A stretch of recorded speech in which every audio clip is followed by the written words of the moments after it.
Good day, and welcome to Impact, a community affairs program of the College of Arts and Sciences at the University of North Carolina at Pembroke. I'm Jeff Frederick. A good newspaper, the playwright Arthur Miller wrote, is a nation talking to itself. For a generation of Americans who grew up each morning, the next thing after resting the sleep from their eyes and before the first cup of coffee was a stroll down to the end of the driveway to pick up a copy of all the news that's fit to print. How could a day begin without gathering the essential news of the day?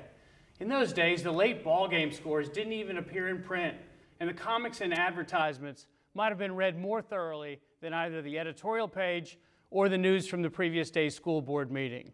Some of that might still be true today. Yet change is present seemingly everywhere else in local journalism. Increasing numbers of us do all of our reading on our phones, tablets, or laptops, and the trip down the driveway doesn't happen quite as much as it used to. That doesn't mean that local news is any less important. Case in point, we're a couple of weeks removed from the devastation of Hurricane Florence, the second 1,000-year storm in the last 23 months. Both the Fayetteville Observer and the Robesonian covered Florence from stem to stern with wall-to-wall coverage before, during, and now after the storm. Simply put, without the local lifeline of the paper, folks, no matter how much they might complain from time to time, would be substantially less informed. Nationally, newspaper circulation was down last year in both print and, surprisingly, in digital, though several papers, including some in North Carolina, posted impressive gains. No matter the metrics, over 30 million read a paper every day, particularly when they need critical local information that helps people make decisions and stay informed about local matters. Our topic for today is local journalism. And my guests are Donnie Douglas, editor of the Robesonian, and Matt Leclercq, executive editor of the Fayetteville Observer. Welcome, gentlemen. Thank you. Thank you. The biggest story of the recent months has been Hurricane Florence. How did y'all prepare to allocate coverage once you knew the storm was coming? Well, the first thing I know about a hurricane is whatever you plan for is it going to happen. And for me, and I guess Matt as well, this is the second time we've covered a hurricane, so I kind of had a template. But I got all the staff together and we talked about what we were going to try to do. The first thing I was going to do is get out of town because I had to assure myself electricity and internet. And they were going to go out in the community when it was safe and feed me information. And as it turned out, what I thought would happen did happen. They couldn't get out, they didn't have internet, they didn't have electricity. So I just kind of winged it, following the Matthew template from Raleigh. And what we concentrated on was what I call need-to-know news, where you get water, where you can find shelter, what roads are safe, and that's what we did. So you start prioritizing, what do my readers and my people who are looking online, what do they need to know and how quickly do they need to know it? What about y'all, Matt? Hurricane Florence was quite different from Matthew in that we had an advance notice. People knew that Florence was coming. The grocery stores in Fayetteville were sold out of milk, water, bread, everything the weekend before. It also gave us more time to prepare. With Matthew, nobody was expecting that type of flood within 24 hours, and it just overwhelmed creeks and rivers in Fayetteville, and hundreds of homes were damaged. This time around, we were able to put together a plan at the Observer where we literally used everyone in the newsroom: sports writers, features writers, feature editor, every news reporter. We designated somebody who was going to be doing nothing but social media for 8, 12-hour shifts, 24 hours. We had somebody who was designated to do nothing but post rolling updates online, whatever important information people needed to know. So starting with the Thursday before the hurricane through Monday, Tuesday of the following week, it was pretty much nonstop. Same thing Donnie said, just the most important information that people needed to know. So it really becomes all hands on deck. Whoever has power, whoever can get information and get it sent back, gets plugged in. So once the storm stalls and we find out that what we thought might happen is going to be perhaps even a bit worse, how did y'all make editorial decisions at that point in time in order to react to the changing environment? Well, a lot of the decisions were made kind of for us. It really became what could you do? One of the first things we knew we couldn't do was actually publish a print edition because our building was flooded. Okay, that's the second time that happened. It happened during Matthew as well.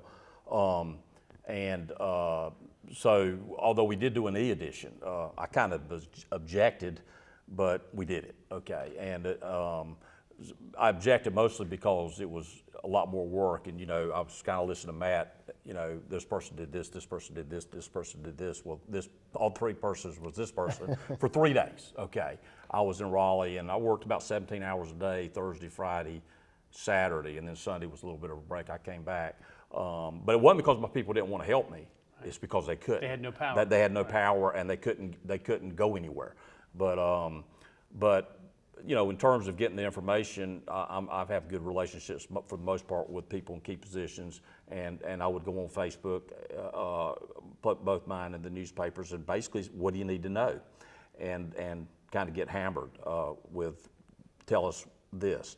Very, very rewarding because you feel like you're really making a difference and helping people, but that's what we did through the storm, and then after the storm, everybody got engaged, and that's where we start maybe a little bit more with the human interest and telling stories. If I could just add to that, having Donnie's reporters on the ground wherever they were, our reporters throughout Fayetteville. We have a reporter, Rod Baxley, is on the sports desk. Yeah, he stole them from me. He lives in Bladenboro, so we told him to stay put and just be reporting from there. But you're getting information from your team on the ground wherever they are in real time, and critical information that people in different communities need to know. It's not the type of information that gets reported on the TV stations or the national media who come down during a disaster like this in Lumberton or wherever they are. So it's micro level, important information from where the shelters are to even to which stores are open and have food and water, to when the churches started mobilizing and helping people where to go to get that help. So you're constantly getting information from emergency operations centers and from first responders, and they're giving you an awful lot of what's actually happening, and you're able to get that out. Yeah. But there's another source of news that sometimes in a storm becomes really less reliable, and you mentioned Facebook, and you talked about having a full-time social media person during the storm. Mm-hmm. How do you separate the stuff that's coming in that maybe is less than accurate or is not carefully vetted, but doing that in real time, knowing that you may not have all the usual resources to check up on everything that you might in a time when power is everywhere and phone service is everywhere? You attribute. If this is wrong, it's his fault. No, one of the things that you actually do depend on the public a little bit to feed you information, maybe roads are down or whatever. One of the things that, I thought you were going to ask this, what determines what goes on Facebook, or what I was doing was I was putting links that may be this big, that where the shelters are, where this road is out, and I'm posting on Robesonian.com, and then I'm putting them on Facebook, so they'll have to go to the link because the boss wants them to hit the link. And then all that stuff at the end of the day kind of rolls into a major piece, which goes into the e-edition. And then finally, our press was up in, I think, 5 days. For Matthew was down, I think, 2.5 weeks. So that was kind of extraordinary. Your newsroom was flooded both times? Both times. 18 inches of rain for Matthew and 14 inches of rain for Florence. But yeah, you take you take what the news is, you vet it as best you can, and you attribute. And if it's a little bit wrong, sorry about that, but we're working on a difficult situation here.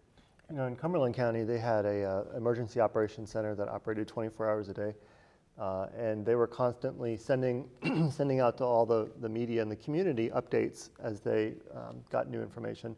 But we could also call them and ask them, hey, there's a report of, because there is a lot of confusion during a disaster like this, and there are rumors that start on Facebook or how many dams and dikes actually burst? The rumor I heard, the rumors. The one I heard repeatedly was levee was breached, and I can't tell you how many times I debunked that, so to speak. But we had the EOC as well, and they were feeding us information constantly. If I needed something, pick up the phone, I had it quick. And both of you had to deal with rivers that were cresting and what the fallout would be, where the additional water would go. Yeah. But now I think the scope really changes for both of you. Now is the answer of what next and what areas need to be rebuilt, what recovery strategies need to be in place. What are you hearing in terms of what the next steps are, both in Cumberland County and in Robeson County? Well, you know, I keep saying this over and over, just as I think we were better at covering the storm this time for two reasons. One, I had more people on the ground when the time came that they could help. Last time it was really me and one other person. So that was big. But you know, as just one example of many, well, a couple. Lumberton fortified the water plant, and we didn't lose water. Lumberton put up sandbags, and even though it breached, the flooding in West Lumberton was less. But the overall point is, I think we're going to be a whole lot better with the recovery. You know, they're getting disaster recovery centers getting up. They got the shelter, not the shelters, but the warehouse where they collect items better. You know, I think that the warehouse last time became a little bit of a dumping ground for people getting rid of old stuff that they didn't want, and this time they're saying we want new stuff, new clothes. You know, so I think there was a lot of things they learned, and that I'm fairly optimistic that the Florence recovery will be a lot smoother. You're seeing a more defined process moving forward. Counties and cities working together well on some things, so you know, I feel pretty good about a lot of things, and the water seems to have gone away a little quicker. Maybe not at Mayfair, but elsewhere. What about in Cumberland? You know, we had in Fayetteville, we had fewer homes flood. The Matthew was 8 to 12 hours of constant rain, overwhelmed all of the creeks and tributaries. During Florence, we had tremendous rain, then it would stop for a bit, and then more rain, and stop over 4 days. So the rivers had time to digest that water, but we still had pockets of devastation up by Spring Lake along the lower Little River, where there were some great losses there. But I think you know, overall, I think there are a number of tough questions we're going to have to ask about moving forward. You know, you have, like you mentioned earlier, this is the second massive hurricane disaster in 2 years. I think after Matthew, there was a sense that, you know, gosh, we lived through that. Chances something like that. How can it get worse, right? Right, and here we go again. And you have people who, in Fayetteville, but then also certainly in Robeson County, who this is the second time they've lost everything. They've lost their homes. Some of them had just rebuilt. Some of them are still waiting for assistance to rebuild from Matthew. You know, so do you rebuild again, or do we take a look at, you know, do we take a look, you know, even if it's a very personal decision that a family has to make if you're going to invest in rebuilding your home, time and energy, but also as a community, as a city and a county, are we, you know, is it wise to rebuild in these certain areas? You know, it's just, it's going to be very difficult. Tough decisions. I mean, indeed. we're facing the exact same thing. I mean, you are as a homeowner, but you know, we're not moving. Okay, we're rehabbing the same building, and you know, do you make, you know, is this a new normal? I don't know. I hate to think about it like that, but I think the biggest thing is we need to fix the problem, and I'm not smart enough to know the problem. I think the river's part of the problem, and Tim Moore, the House Speaker, came down and said we're going to fix the river, whatever that means, you know, dredge it, or unclog it. I think that's part of it. The canal's part of it. I think what's going on now with floodgates on I-95 is part of it. But you know, we had a little political issue with the school board here and where they locate. I mean, do you really make a decision? You know, do we make a decision as a newspaper not to locate here, which is a really nice building, a nice part of town, because of an event that is only supposed to happen one every 1,000 years? So you know, but I think there's, like Matt said, I think he's exactly right. Some real questions have to be asked, and this can't happen again. You know, we have to fix what is fixable. So if we get 25 inches of rain in a day, or whatever we got, which I think that's in the ballpark, that there's not this catastrophic. You know, because if it happens again, and I'm not even sure, I'm not sure we'll recognize Lumberton in 5 years if we don't get fortified to people's satisfaction. Because how do you do a move to West Lumberton or South Lumberton and do a business? How do you do that? Well, as important as this story is and will continue to be, there will be other stories. So let's shift gears for a little bit. Let's talk about local journalism in general. What are local papers doing really well right now? I think local papers continue to tell the stories of their community, and we've evolved. We've evolved drastically over even the past 5 or 10 years. We've had to shift our focus to being the strongest local news organization possible. So that means that if you pick up the Fayetteville Observer, you see less national news and world news. It's still in there, but there are so many sources available to people for that information that we've had to make some decisions to that the best, most important mission that we can provide our community is to be there telling the community stories that are important, to serving as a watchdog in our community, to investigating things that need to be investigated. And every day we have to make decisions about, well, what are we covering? We could cover every single government meeting that we used to cover, or we can decide, well, you know what, let's spend a little bit more time here and go after this. And that's that to me is really the key to us as an industry, the newspaper industry, continuing to succeed. So the context is there's so much news that's out there. You're prioritizing local stories, and then even within that, you're trying to make sure you identify which stories are of most value to your readers. That's right. Yeah. Donnie, well, same thing with the Robesonian? Yeah, I mean, what do we do well with local news? Last Saturday, we actually began a combined weekend edition. We're adding a Monday paper, but we're putting out a paper on Saturday that used to be what I would call my Sunday newspaper, which are our strongest newspaper. Last Saturday, for the first time that I can remember, it was every single story in a 24-page section was local. Well, in fact, we didn't get them all in, and I never remember ever doing that. It used to be, I've come 180. It used to be that I felt like we needed to tell people, what was going on nationally, maybe even internationally. I've completely abandoned that way of thinking. Like Matt said, they can get that elsewhere. So the reality is, people, they beat up their local newspaper, and that's fine. If you want to know what's happening in the county commissioners in Robertson County, the only place you're going to find out is us. Sorry. That's true. Okay. School board, us. City council, us. So, if people, if people would actually imagine that they don't have a local newspaper, I mean, if they really actually think about this, it should be something that should frighten them, okay?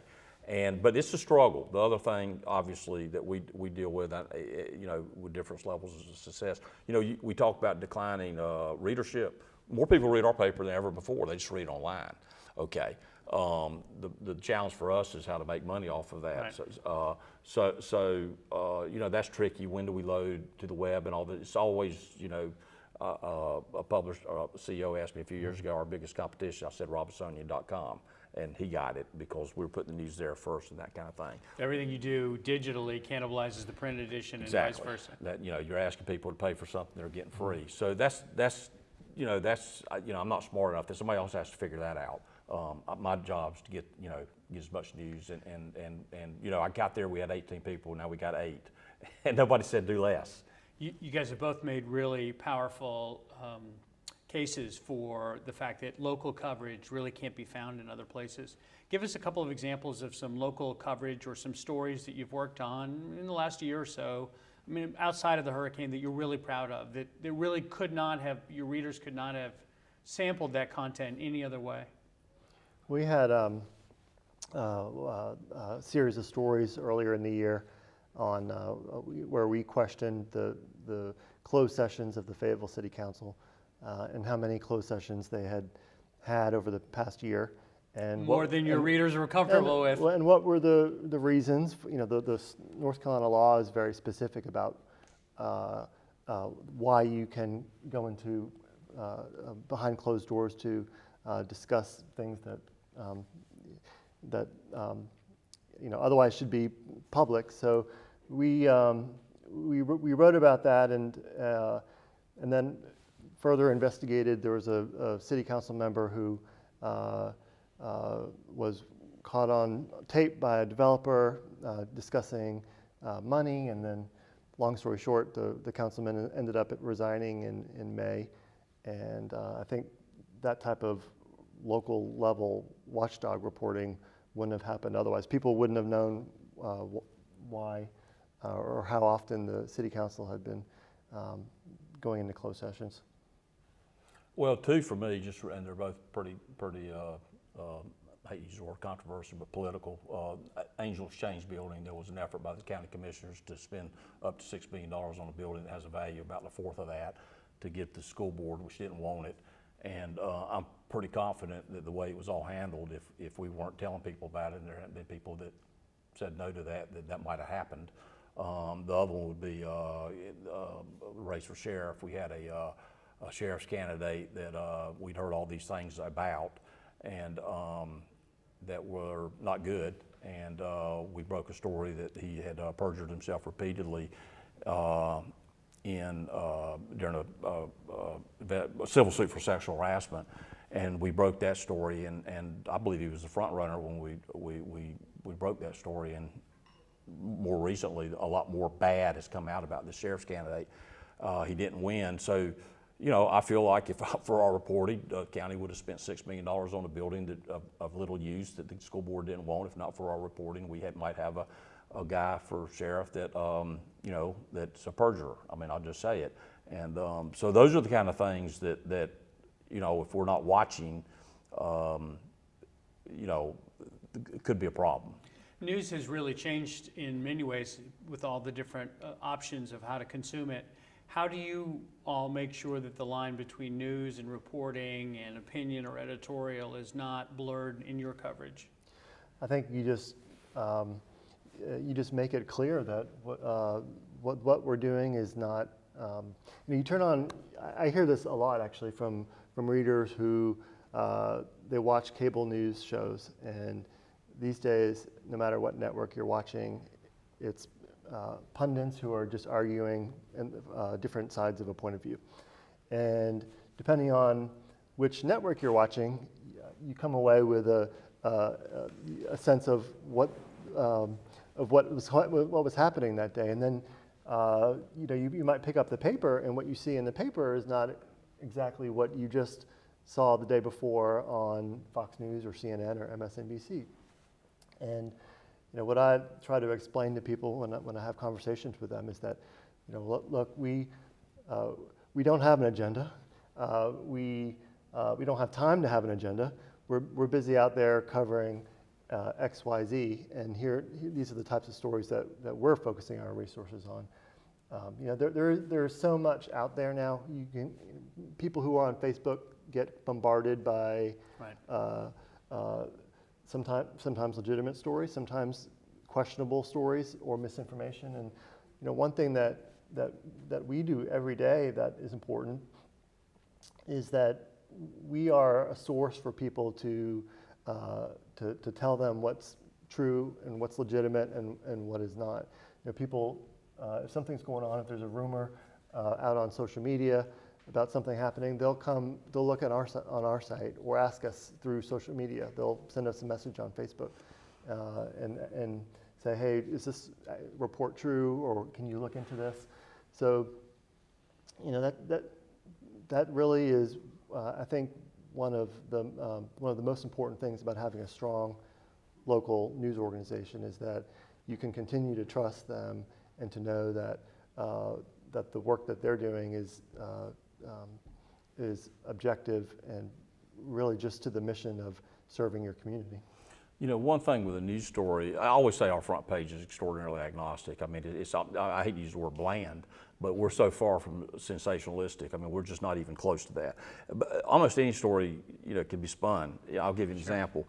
We got some calls, Facebook messages about people in shelters, the Red Cross is being mean. I could send a reporter down there and interview the person who's upset with the Red Cross and written a negative story about these shelters, or I could send somebody else down there and interview a different person. They'd write how wonderful these people are, the volunteers, and we try to play it kind of straight down. But you can write anything from a different perspective if you want to.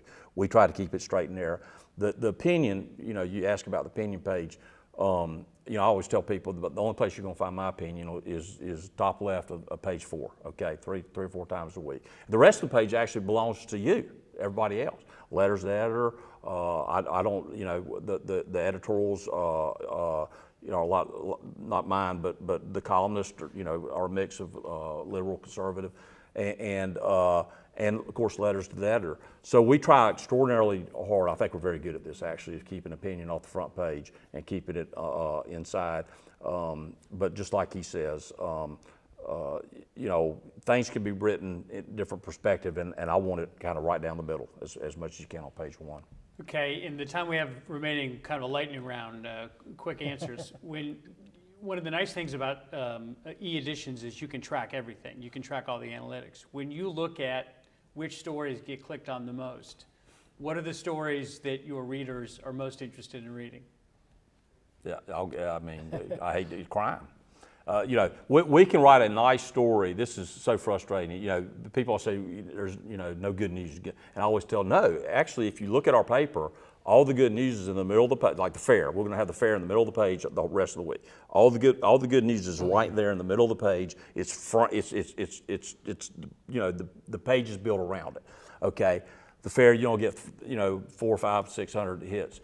We can have a person who's from New York City driving to Florida who gets killed on I-95 that has really, not to diminish it, but no real relevance here, and they'll have 5,000 hits.